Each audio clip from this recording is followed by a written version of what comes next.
This episode of Clearly is brought to you by our friends at America World Adoption Agency. Visit awaa.org/clearly to learn more.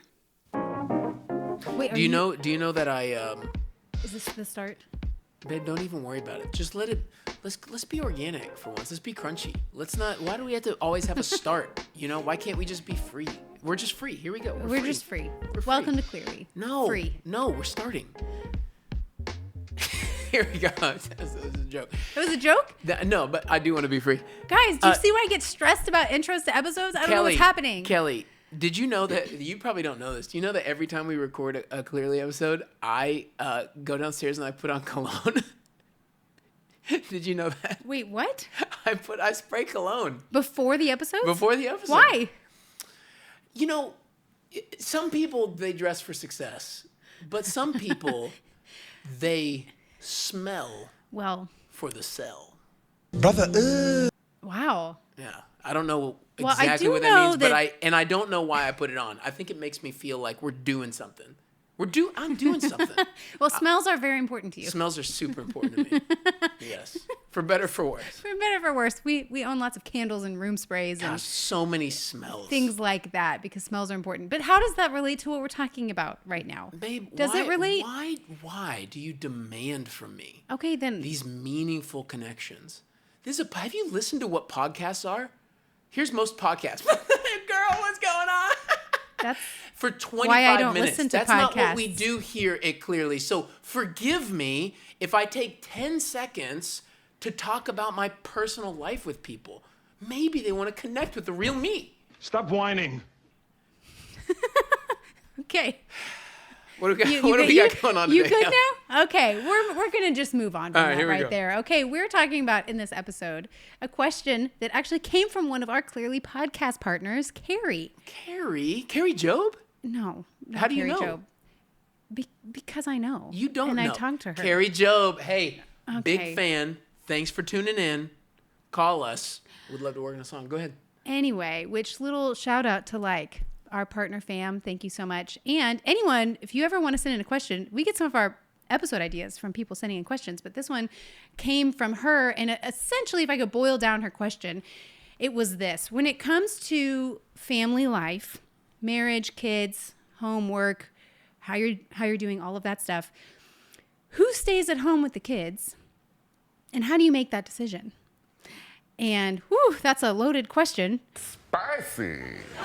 But also one that is wildly practically important. I mean, I have this conversation a lot. Yeah.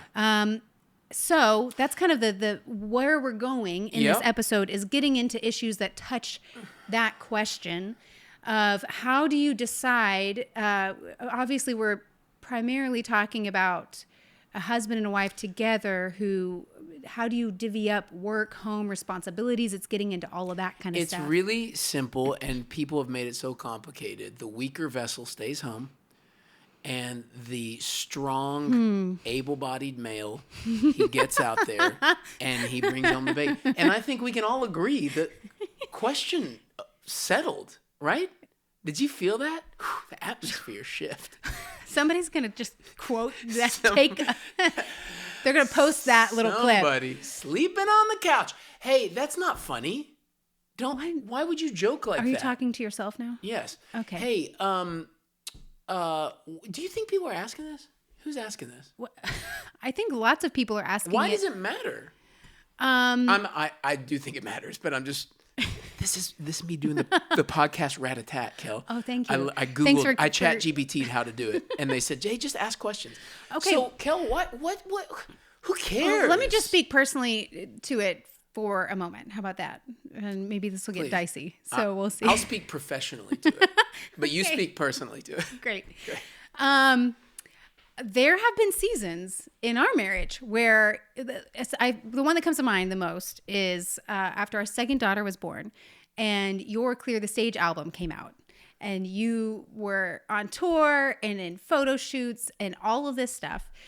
And that was important because that was functionally how we were able to pay our bills at that time, right? Was, your music and Photo shoots. touring and photo shoots. The amount of money I made off of my photo shoots, unreal. And so what made sense, right, is I'm staying home with the kids. And I had a season where I remember, you were texting me like what was going on, and you're in like really nice, $150 jeans and new clothes, and I'm wearing the same clothes for like 3 days straight, covered in like, just. With inflation, that jean cost is $7,000 now, just to give you a perspective of what it would be in today's money. Well, anyway, I just remember feeling angsty a little bit about things. I even had thoughts like, I had a ministry job in Houston where we had moved from, and that I was really good at, I enjoyed. And then we made the decision to move to Dallas because it was career-wise better for you, but that meant I had to quit my job. And just, it can feel like, how come you get to do the fun stuff? You get to do the fun work, and I get to do this hard, laborious, no one sees it work behind the scenes. I think that's where these questions can sometimes come from. I think they come from a lot of different places, and I think people are eager to know what the Bible has to say, and that's what we're going to kind of get into. But I think that question comes up a lot. I think it comes up for women a lot. And do you think because women think, do women on average, speak for every woman, speak on behalf of all women for a second. Let me speak for every female Does on every the planet. woman feel the home life work thing feels less than? Is that a temptation to feel like that? Is that one of the things you're saying? Yeah, I think it absolutely is. And I think you see it even in pop culture. I think you see, Yeah, anytime you ask someone, what do they do? And they say, it's just, work at home. It's like, challenging. What do you really do? You see comments like, I think about, we've been watching American Idol with the kids, which has been fun. But at one point, Carrie Underwood, as a judge, says to somebody who says, I'm just a mom. And she says, don't ever say that, right? So there you see honor given to that. And at the same time, you see other messaging that's like, no, get out there and do it. So I actually feel like it's a confusing space. We want to honor that work. And yet at the same time, it feels really hard and feels constrictive. And it's hard. And so I think that, it's worth talking about some of the things that come up in this space. And I'm just going to say up front, if you're wondering, hot takes. What's the answer to the question? I don't actually think that I can look at you and give you a pat answer. I don't think the issue is as black and white as that. Here's what I mean. I think the answer to the question, who stays at home? How do you divvy up? Like, how do we think about that? Right. How do you assign roles of like who's doing work outside the home, who's overseeing home life management, all of that? How do you divvy up those things? I don't know if the answer is as clean cut as sometimes we would like it to be. Yeah, in the scriptures. Now, can we get any clarity in the? Well, before we even get there, I just want to acknowledge that there, and I feel this in myself, a desire to create a pat answer that's like, no, wives, we should work at home, and men should work outside of the house. And almost like that harkens back to the era of the 50s, and 60s. I think there's an inclination toward that answer to say, isn't this the right Christian answer? And here's where I just want to help everybody come into this conversation with compassion. Because that answer does not work if you are a single mom. Yeah. And that answer does not work if your husband is disabled. There's a couple people who were at our previous church where, for different reasons, husbands were physically unable to work. And so wives were the ones who had to go out and do that. I know dozens of other situations of faithful Christians really trying to walk well in their marriage, in their life, biblically, where just a simple answer like that, if this is how it should be, it's just not possible for one reason or another. So I don't think you can just lay some clean cut black and white answer. I just want to be clear. You're saying it's not so moral of an issue, like so black and white, that you would be in sin if you were the husband and you stayed back. I think we're all under the general assumption as sort of conservative Christians. The general our answer is women stay home with the children, do the thing, men go out. And you're just saying That's that may be how it is, but the Bible doesn't draw as hard boundaries around it. We're maybe Right. thinking with some anachronistic categories to even talk about it like that. And we can't say it's so, this is righteous, this is unrighteous.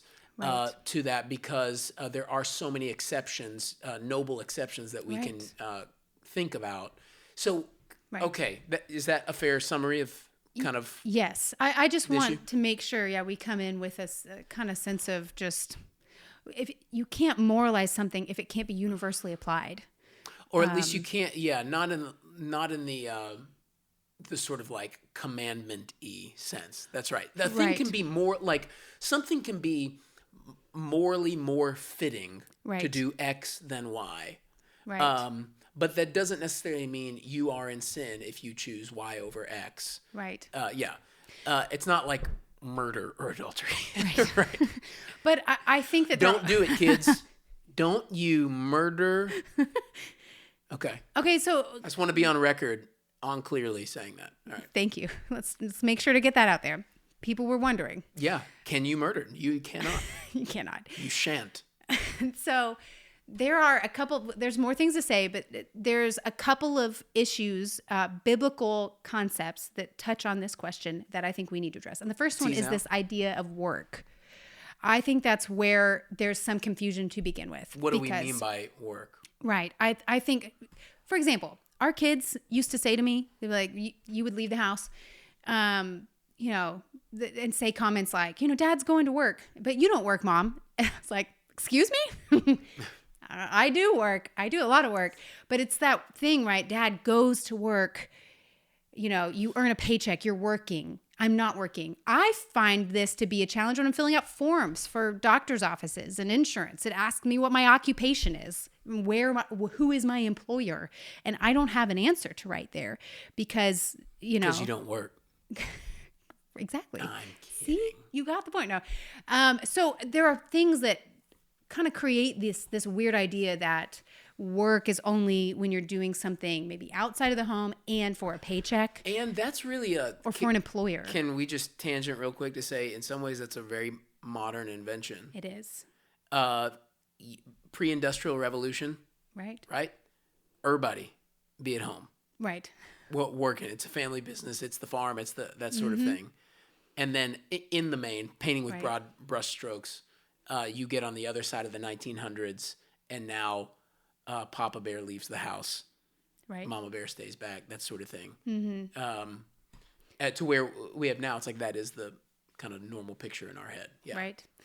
But to your point, when we look at the scriptures and even ancient history in the scriptures, how does the Bible see work? The Bible calls everybody to work.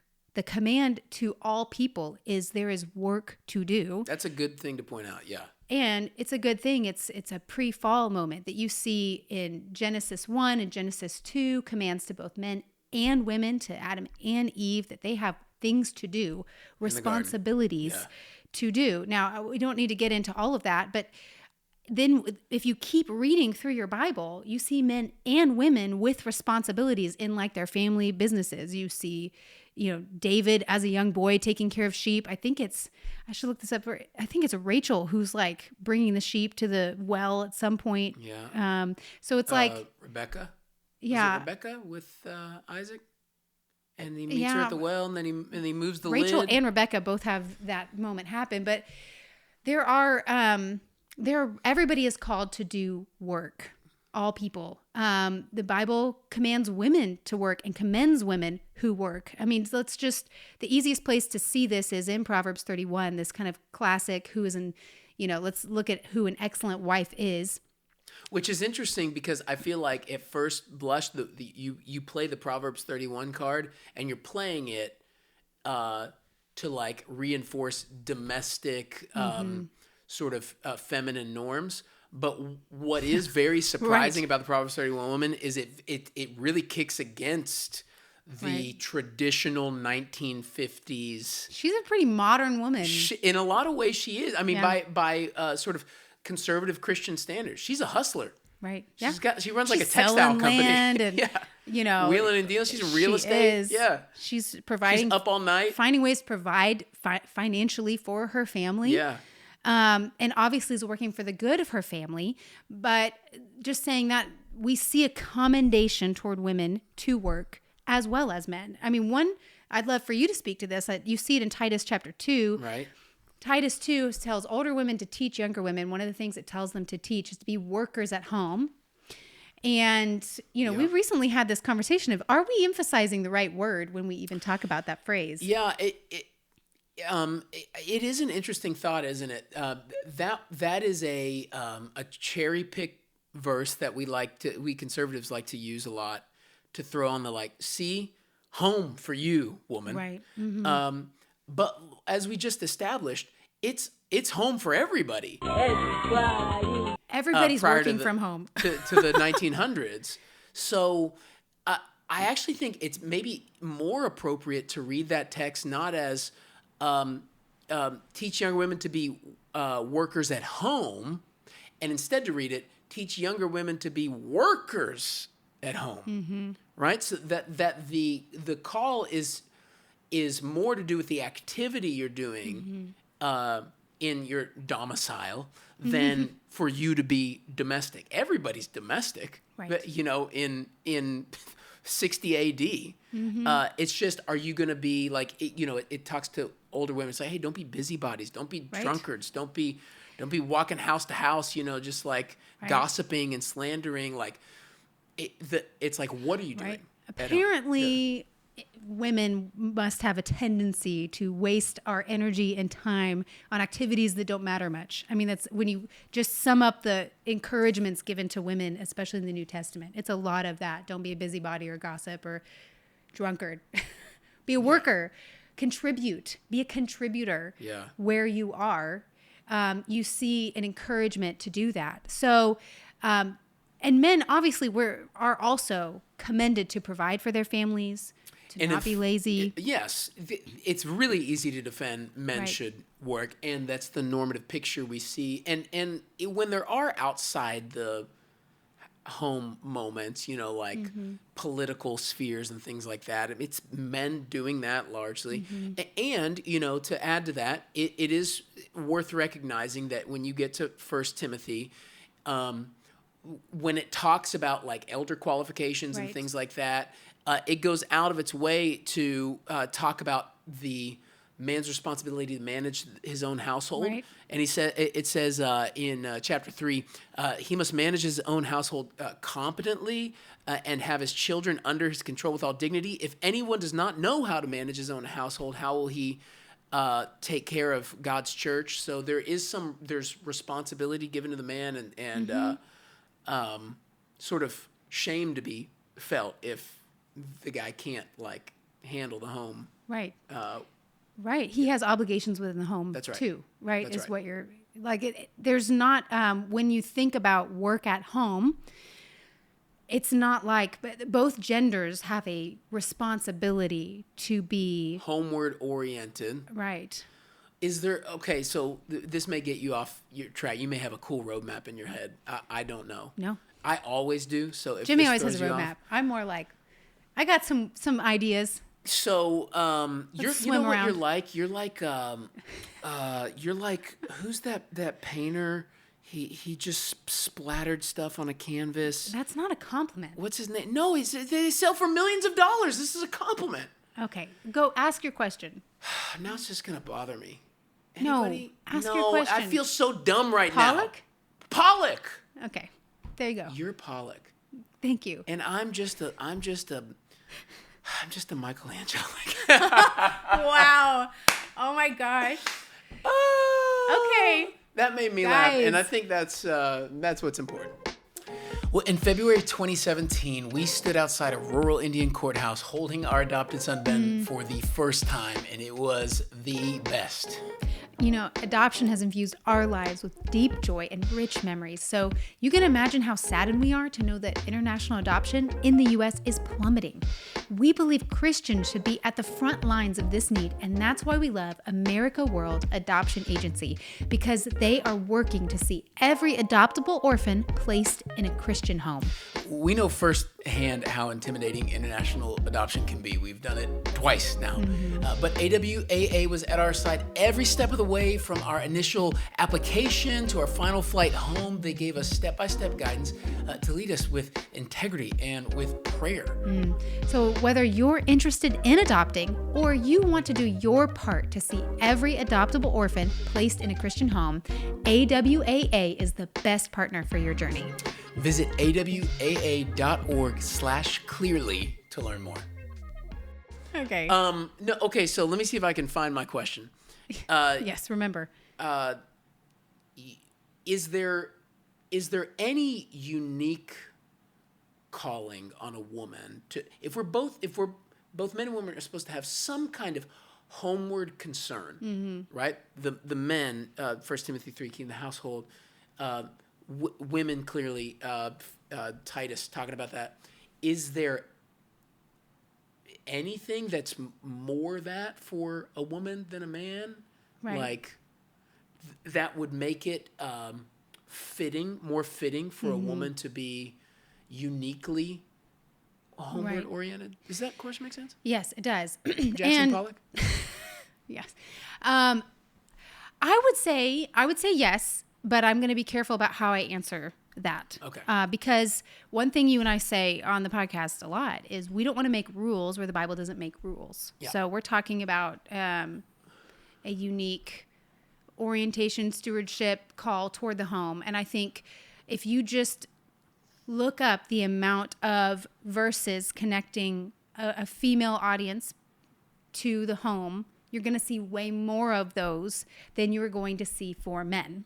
Not only that, you see negative versions of that, like the Proverbs 7 adulterous woman. One of the critiques of her is it says her feet do not stay at home.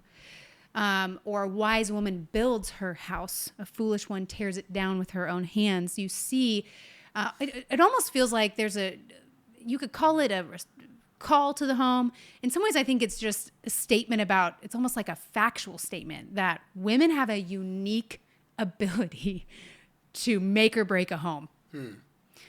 In just how God has... Homewreckers. Wow. Right? That's a term. It is a term.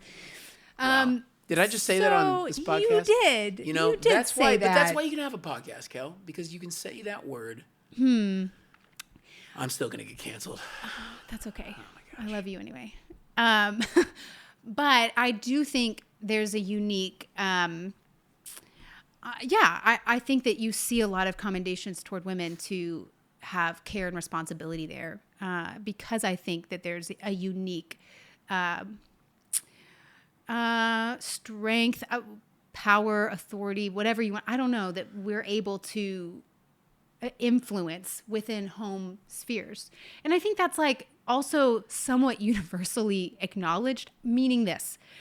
My Big Fat Greek Wedding is a classic example. It's like you have this pop culture reference, right, of the man is the head, but the woman is the neck. It's like there's this acknowledgement that within the family life, women like have the power, for better or for worse, to really shape and move things around. You see negative examples of that in the Old Testament with Jezebel. You see positive examples with Esther. You see Abigail totally just in a positive way. Abigail leverages her influence within the home to avert a war. So she's commanding her servants and she's doing stuff. So that's one thing I would say. You look like you have a question. I want to hear the next thing you say, and Okay. if you don't say it, I'm going to ask my question. Okay. I think the stronger argument, I would say, is this. When we talk about responsibilities in the home, what's usually behind that question is less about the physical structure and the stocking of shelves and food and things like that. It usually has more to do with the kids. The question, who stays at home, it's really Right. with the kids. That's that I makes find or breaks usually that's the question behind the question, because if you've had young children, it's just a lot easier for them to just be at home, so they do ground you, and so if someone's listening to this and going, I have this question, and it is related to that, here's one thing I would say. God has created us when it comes to the bearing of life, that when you and I have a child, right, that is our child, my life comes to a screeching halt in a way that yours doesn't. We have a 2.5-year-old. So 2.5 years ago, we had a baby. And if you wanted to, you could have gone back to work that same day, be totally fine. Me, I cannot do that, right?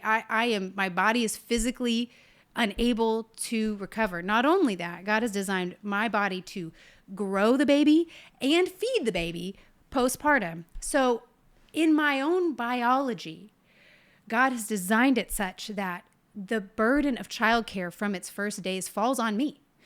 And, just to be honest, there have been times that has felt frustrating. I don't know one woman who hasn't felt like, man, that would be nice to just be able to go, let me just pick. I don't have to set all of these things aside that I was doing that I loved for this reason. Mm-hmm. But that is according to God's design. So there is something in our biology that I think God intentionally is grounding us, so to speak. Us being women. When children are born biologically to us. That is unique. Mm-hmm. And obviously, what does that mean for you? I don't want to make a rule. I just want to say that's a factor I think we have to acknowledge in just how God designed men and women. You're and that it's his good design. In our actual biology, there are big flashing light clues of like, hey, at least for a season, right, your job should be here. Right.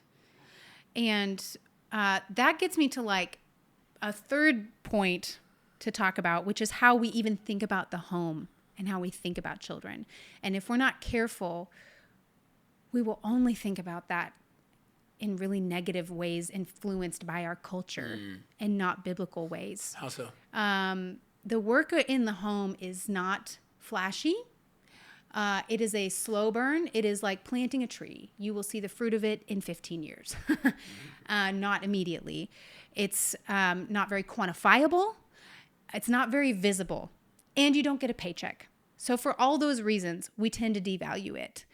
And yet, when God speaks of those things, for example, just to talk about children, he will speak of them as arrows in the hands of a warrior. It says, blessed is the man whose quiver is full of them, that they are a weapon of warfare. They are strategic and a gift, an offensive weapon in your hand. It's like, these are assets. That's how they're talked about. If you are a warrior, the more quivers you have, the more assets you have. It's a good thing.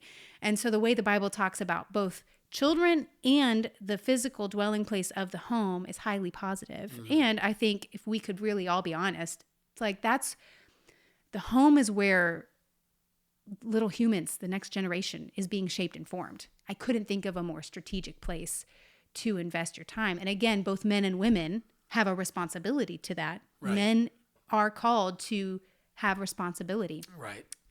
But I think how we think about the home and how we think about children ought to be influenced more by the scriptures and how God sees it than how our culture does. So that's like a third tangent. Now, what you do with the cocktail of those three thoughts and how you make decisions within your own marriage or as an individual, if you're not married, is like, man, I in my experience, the decisions of how to divvy up work responsibilities in different seasons has required the input of real life community. You and I do this. Like when I think about, that was kind of the follow-up to this question from Carrie, was how do you and Jimmy do that? Because if you know us, I'm writing books, you're writing books. Like I'm obviously doing work that's not just caring for children. And you have so it's like, how are we making those decisions? And I would say one factor in that is those decisions are being made in community, not just in isolation between the two of us, that we're coming with a sense of what we feel is wise and right and appropriate. and with an element of submission. This is getting into marriage, but like in a marriage, there is that element of, I have a responsibility to be deferential to your leadership in that. But even after we've settled something, we're usually talking to friends at our local church and going, like before a next book project for me, that's a lot of work. We're talking to people. And, this last couple of projects I'm just kind of finishing up, I laid out before small group community, said, here's where Jimmy and I are leaning. What do you guys see? Does that seem unwise to you? How do you, ask me questions, poke holes in it, we do the same for you taking on additional projects, how we're talking about stuff. And things have shifted in different seasons in our marriage based on how we're doing. Yeah. Sometimes one of us is struggling more than the other. And it's like, I'll take more of those home responsibilities to bless you and vice versa. Yep. So I don't know what you would say to that. And men, I would just add that there's still a way, if that sounds a little too squishy and like maybe even for my complementarian homies out there, a little too egalitarian, there is a way to responsibly exercise the leadership in those decisions. So like we've had all kinds of variations on working within our household. I've always had a job that takes me out, but there's been seasons where I've dialed some of that back. Like there's a season where I said, I'm not going to make another record because I can tell there's a book a brewing in you and I want to give you space to do that. And I know that I can't be in the studio all day and you be doing that. And so ostensibly it looked for that season like she was doing a lot more of the work than me. But there is still headship being exercised, right? We know that the New Testament is very clear that the husband is the head of his wife in leadership, in direction, and vision, and that the wife is to bring her joyful submission to his leadership. And I want to just go out of my way to make sure to say, even in the decisions where to the outside observer it looks like the thing is backward a little bit from the 1950s or something, in a given season of your life, married couple out there, there still should be that headship from the husband, submission from the wife taking place. Right. Husband, you should feel the onus to go like, I'm saying I want us to go in this direction and I want you to join me in it. Even if joining me in it means I want to enable you to do this thing that it seems like the Lord's calling you to do for the season or fill in the blank. Is that fair? Yeah. Well, and that's writing of that first book for me was an act of submission because I actually was at that point kind of a little fearful of doing that. And you really were encouraging me to go, I think that this is the right next move for our family. But in every season and every arrangement of that, neither one of us is off the hook. We both have work to do. Yep. We're both working a lot. If you should wake up in the morning and go, there's work for me to do. Lord, what is it? I mean, even to Ephesians 2, right? That we're created in Christ Jesus for good works that God has set out before us to walk in, that there is work to do. Whatever you do, work hard as if for the Lord. So there is an encouragement to all of us to go, there are things and responsibilities to do. And that may be outside of the home and that may be inside the home. That may be visible. It might be paid. It might be unpaid. There's a whole season where you were on tour and I was your merch manager and business manager and all the things. I did not earn a paycheck for doing that, but I did save us from having to outsource that. And so, you got free tickets to Jimmy Needham concerts. Every one of them. Invaluable in some ways. I signed all of them for her. She keeps them in a journal. It's so cute. She looks at them every night. So there was... you and I in some ways have always operated a little more like we run the family business together, and try to support one another in what does it look like with that headship submission thing at play. Right. And I think that every couple, there's just so many situations I'm aware of that you can't just put a nice, clean, simple, here's what you should do. Now, what I will say as a woman to women, to go back to the children thing, God has designed in our bodies for us to be if you are bearing children biologically, you are their primary caregiver for the first 9 months, right? They are in you, they're in your body. And then you birth them and you are there to take care of them. And to despise that arrangement is a problem, because that is by God's design. That's right. And so we live in a culture that's very, I'm woman, hear me roar. You know, there's a lot of that right now. There's a lot of don't let anybody tell you no. Don't be limited by anything. But children are extremely limiting. They just are. They slow you down. They inconvenience you. You can't get as much done. And you can either despise that, or you can accept it as a grace from God that is good and right and by his design, and receive from him the blessing that children are. And so if you feel that, I think no matter where you land on the work arrangement within your marriage and with your children, if there is a despising of that role in caring for children, that is something to address and to deal with the Lord on and to get rid of, because it's not appropriate for us as Christ followers, for men or for women, but specifically for women. I think we just got to be careful about how we talk about our kids, how we speak about them, how much we feel inconvenienced by them, and to just check ourselves and go, the Lord says that these little humans that are really, some days it's not fun. We had a sick kid the last 24 hours. It's like, yep, some laundry I'm doing that I didn't plan on doing. Pretty gross, guys. It's pretty gross over here. And if I despise that I'm the one who's there doing that care, then that's a problem that I need to check my heart in and ask the Lord to bring his perspective to that.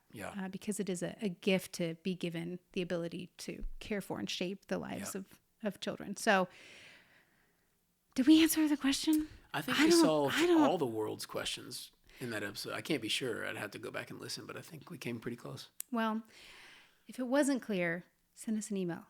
If it was clear, a nice send email. us an email. And take an episode if this is a live.